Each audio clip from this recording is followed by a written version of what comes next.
We've just completed the first test of Avoid, looking at an artificial ash cloud. The cloud was produced by an A400M, making 5 loops, put an ash cloud out that was 600 feet deep and about 3 kilometers long, and then Avoid flew at it from about 60 kilometers on an A340, and we managed to image this artificial ash cloud.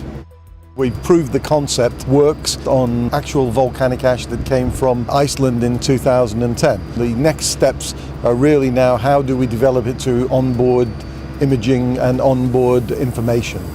Well, the Avoid system's an absolute leap forward in technology. Where we are now is we're looking at infrared technology. Avoid is exactly that, and what that's about specifically is avoiding hazard, and the hazard we're talking about today specifically is volcanic ash.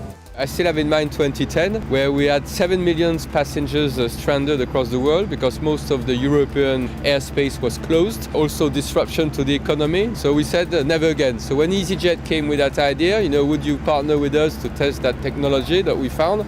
We said, yeah, well, let's go for it. I mean, that sounds to be a good idea.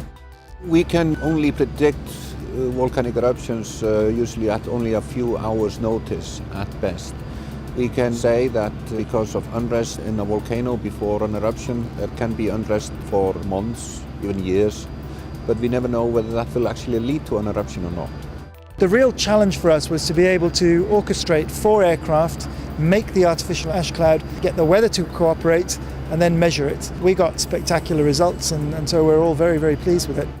The real benefit of this kind of instrument is that it can go on commercial aircraft, and easyJet are innovators and been really strongly supportive of the development.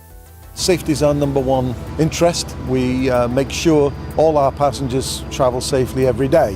What this will do is, in the event that we have a repeat or even worse event than in 2010, we will be able to move our passengers from A to B in absolute safety.